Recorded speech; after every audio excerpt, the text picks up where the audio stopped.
नमस्कार. मी भाऊ तोरसेकर. तुम्ही बघत आहात प्रतिपक्ष. मित्रांनो, आज 29 सप्टेंबर आहे आणि काल मी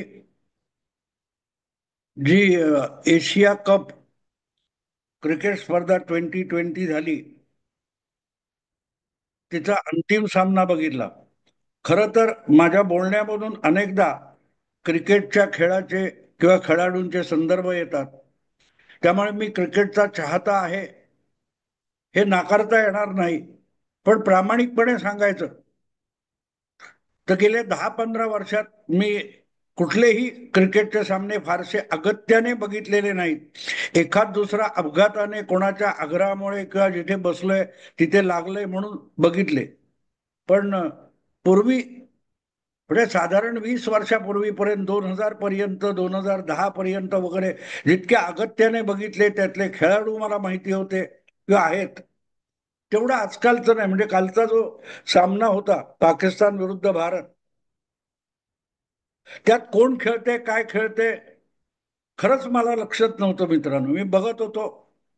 माझा एक मित्र जळगावहून आलेला आहे आणि तो भयंकर उत्सुक होता आणि त्यामुळे टीव्हीवर ती मॅच लावली होती आणि अधूनमधून मी बघत होतो. मी माझ्या पद्धतीमध्ये युट्यूब बघत असताना किंवा इतर काही वेबसाईट वगैरे बघत असताना मध्ये मध्ये तिकडे डोकावत होतो.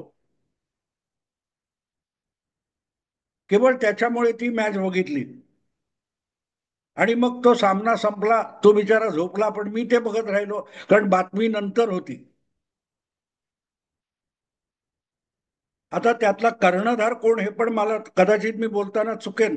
सूर्यकुमार यादव कदाचित कर्णधार आहे, त्यातला कॅप्टन आहे भारताचा.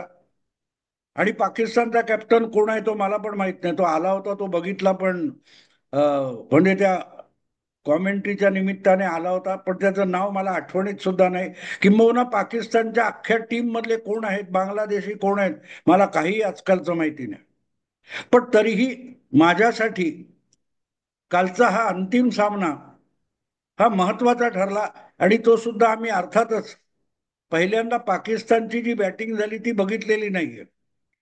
लावलं तेव्हा भारताची पण मला वाटते बॅटिंग सुरू होऊन 2 एक ओव्हर झाल्या होत्या आणि त्यानंतर आम्ही बघत होतो. माझा तो मित्र भयंकर चिंतित होता. अरे च्या, बाप रे बाप, 2 विकेट पडले आहेत, अवघे 10 का 12 रन्स आहेत वगैरे वगैरे. आणि मला त्याच्यात फारसा रस नव्हता. पण हा जो एशिया कप आहे त्या निमित्ताने जे राजकारण खेळलं गेलं भारतामध्ये, त्यामुळे असं काहीतरी चालू आहे हे मला माहिती होतं आणि माझ्या कुठल्याही व्हिडिओमध्ये त्याचा उल्लेख पण आलेला नाही. इतकं मी त्या विषयापासून दुरावलेला आहे. राजकारण खूप खेळलं गेलं.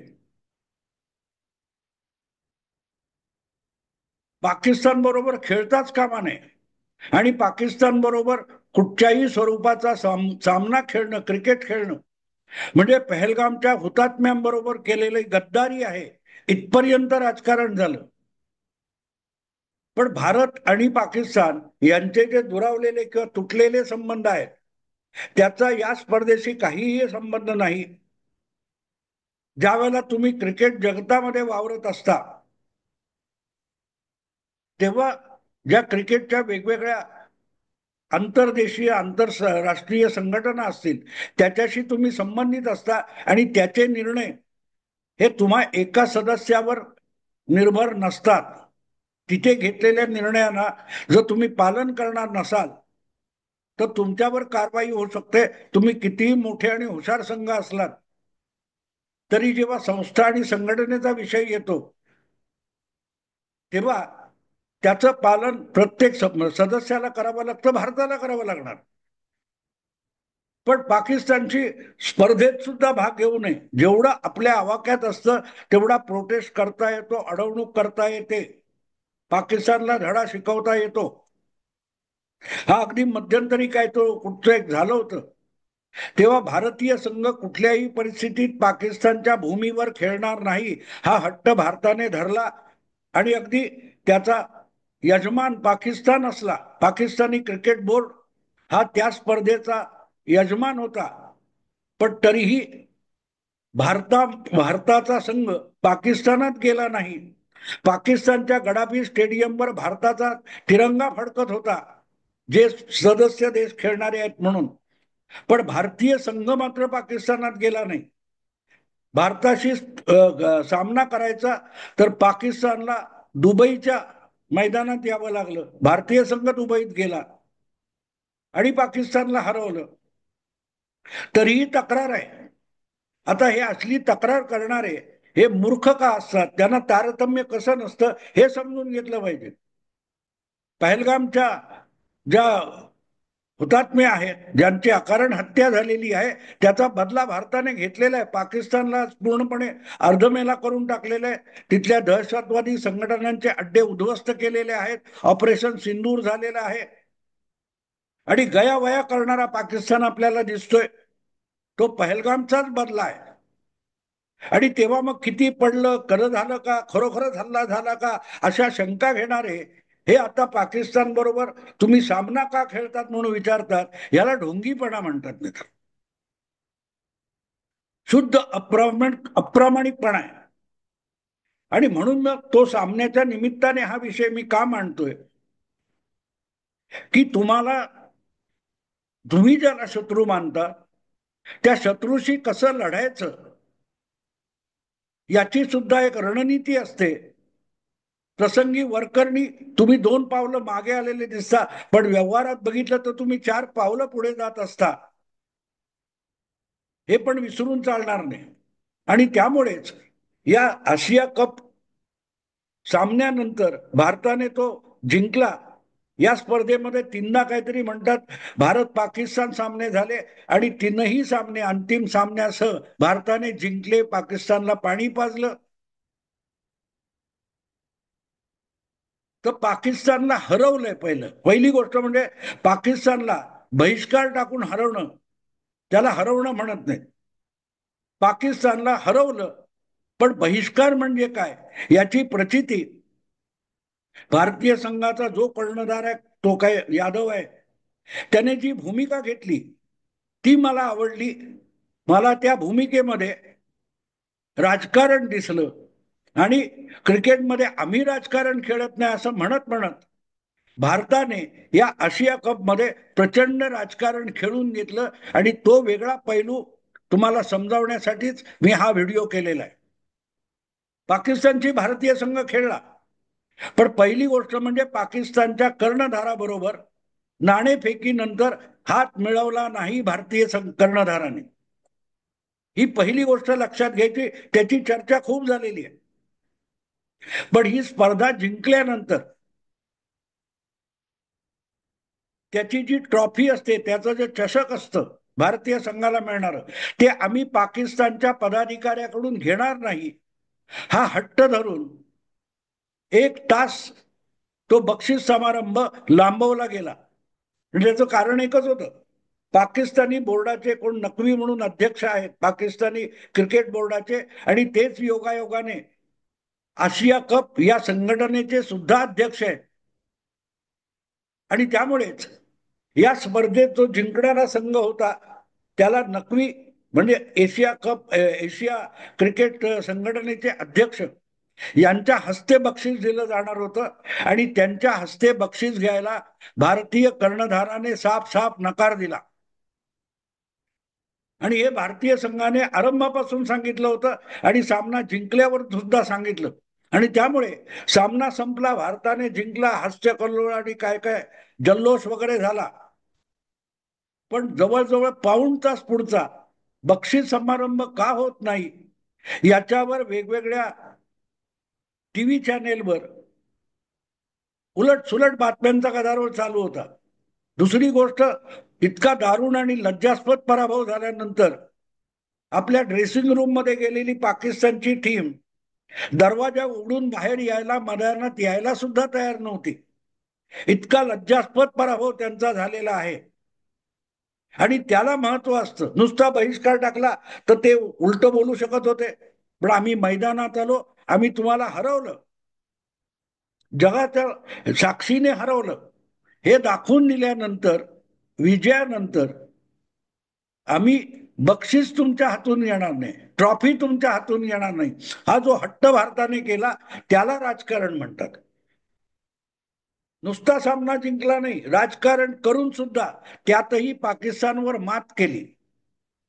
शेवटी जवळजवळ 1-1.25 तासानंतर काही तडजोडीचा मसुदा निघाला आणि ट्रॉफी सोडून इतर बक्षिसं वाटून घ्या असा पर्याय निघाला.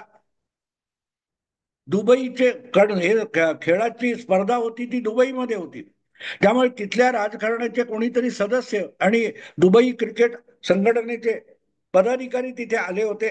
त्यांनी ही तडजोड घडवून आणली आणि त्यामध्ये ट्रॉफी सोडून बाकी सगळी बक्षिस व्यक्तिगत वगैरे असतील ती द्यायची हे ठरल्यानंतर बक्षीस समारंभ झाला.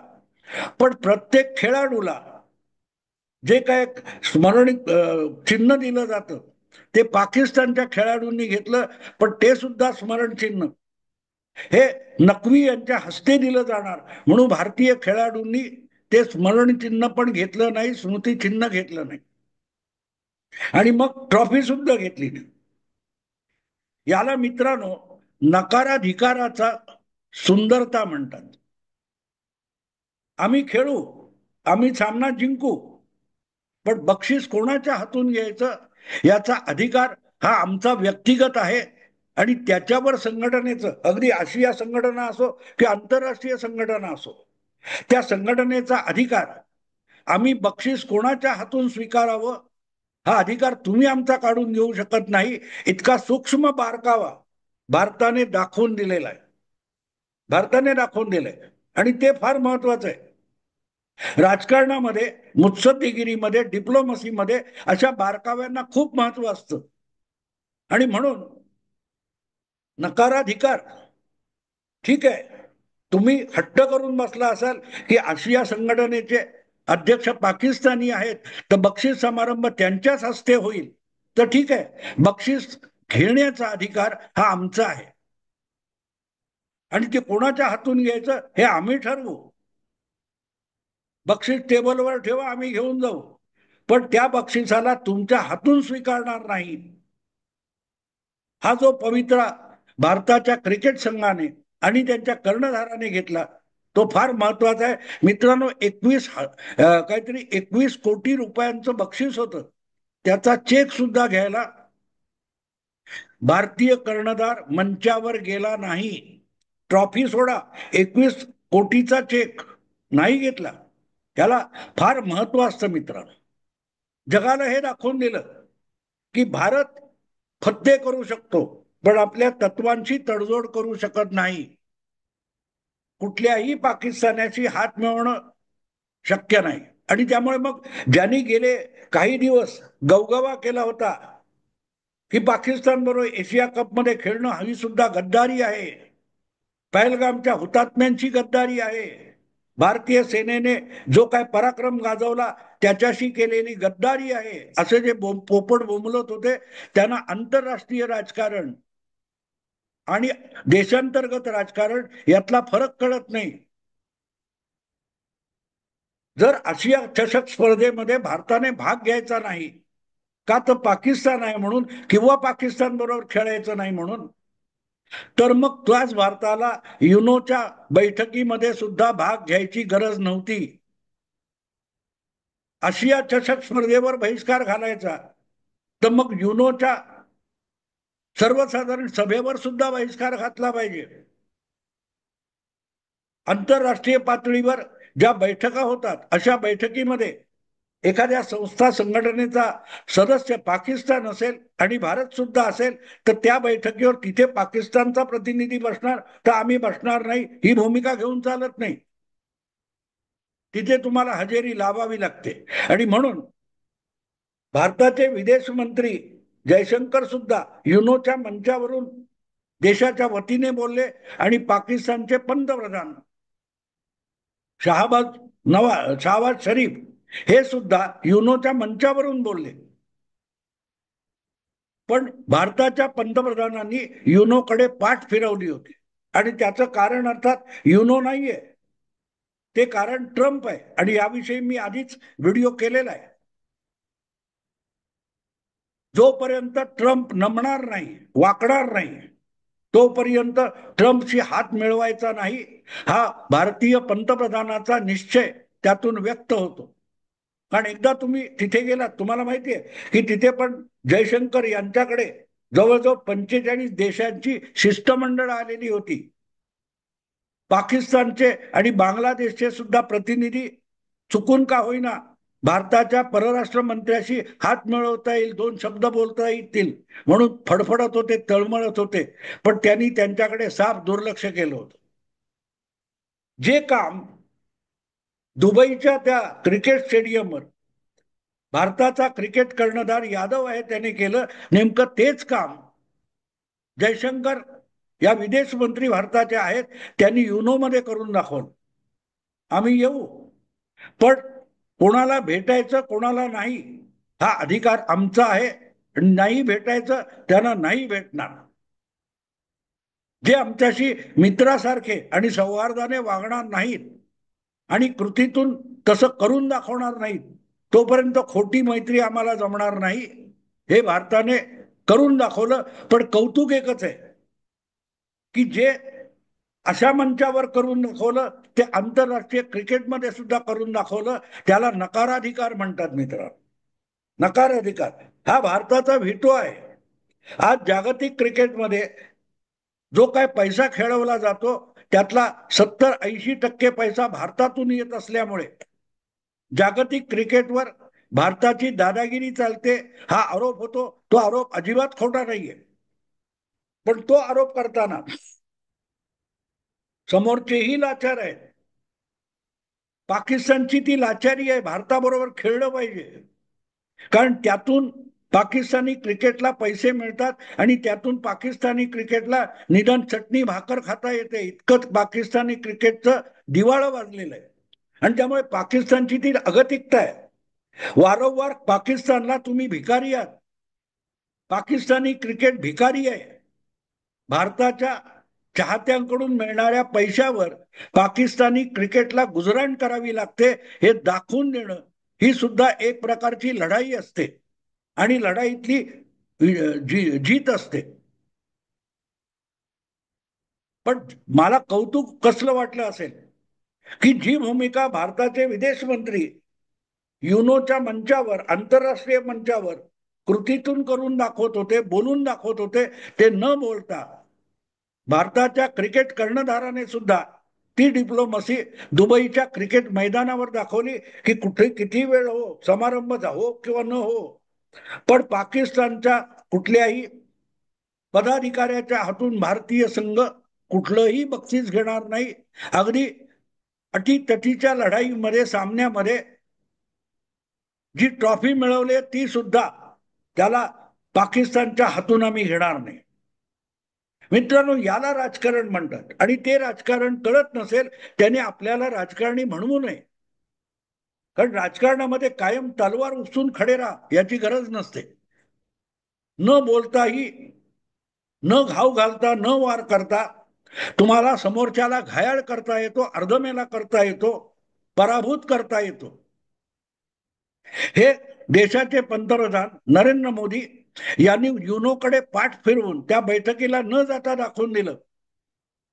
तर मैदानावर हजर असताना सुद्धा पाकिस्तानी पदाधिकाऱ्याच्या हातून ट्रॉफी घेणार नाही या कृतीतून आणि हट्टातून भारतीय क्रिकेट कर्णधाराने आपल्या नकाराधिकाराची ताकद दाखवून दिली. ताकद दाखवून दिली. पण पाकिस्तानच्या सगळ्या खेळाडूंना यावं लागलं कारण त्यांची अगतिकता आहे. अशा स्पर्धेतून जे पैसे मिळतात त्या पैशावर पाकिस्तानच्या क्रिकेटला गुजराण करावी लागते. एक काळ जगातली मोठी टीम मानली जायची क्रिकेट. एक काळ त्यांनी विश्वचषक सुद्धा जिंकलेला, इम्रान जावेद वगैरे कोण होते त्यांनी. अशा पाकिस्तानची अवस्था आज इतकी वाईट आहे क्रिकेटची की त्यांना बोर्ड चालवायचा तर पैसे नाहीयेत आणि ते पैसे भारताबरोबर खेळल्याशिवाय मिळत नाही. जगाच्या इतर कुठल्याही देशात जाऊन क्रिकेट खेळलं किंवा इतर कुठल्याही देशाच्या टीम बरोबर क्रिकेट खेळलं तर जेवढे पैसे मिळत नाहीत ते सगळे एकत्र करून त्यापेक्षा अधिक पैसे भारताबरोबरच्या सामन्यामुळे पाकिस्तानच्या क्रिकेटला मिळू शकतात, ही त्यांची अगतिकता आहे. आणि त्यामुळे ज्याला आपण भीक घालतो त्याला आपण भीक घालतोय हा भिकारडा आहे हे दाखवणं अगत्याचं असतं. आणि अशा भिकाऱ्याकडून आम्ही कुठलीही ट्रॉफी घेणार नाही, हा जो अट्टहास भारतीय कर्णधाराने केला त्याला मी नकाराधिकाराचं सौंदर्य मानतो. आपल्या हाती जो एक छोटा अधिकार आहे, बक्षीस मोठं जिंकलेलं आहे, पण ते कोणाच्या हातून घेणार, हा माझा अधिकार आहे. आणि त्या अधिकारामध्ये बक्षीस देण्याचा तुमचा अधिकार मी नाकारतो. भारताच्या कर्णधाराने काय सांगितले ते समजून घ्या. पाकिस्तानच्या कुठच्याही व्यक्तीकडून मी जिंकलेलं बक्षीस सुद्धा मी घेणार नाही, मी ते कुर्बान करू शकतो. तुमचा अधिकार बक्षीस देण्याचा असेल, पण बक्षीस न घेण्याचा अधिकार वापरून बक्षीस देण्याच्या तुमच्या अधिकारावर मी काळीमा फासू शकतो, हा त्याचा अर्थ. आणि ती काळीमा ही एक प्रकारे नकाराधिकाराचं सौंदर्य आहे. जसं काजळ काळं असतं पण ते योग्य जागी लावलं तर ते सौंदर्य वाढवतं म्हणतात, तसा भारतीय कर्णधाराने वापरलेला नकार अधिकार हा माझ्या मते या सगळ्या क्रिकेटच्या राजकारणातली एक सौंदर्य कृती आहे. मित्रांनो, आवडलं लाईक करा, शेअर करा आणि प्रतिपक्षाला सबस्क्राईब करा. नमस्कार.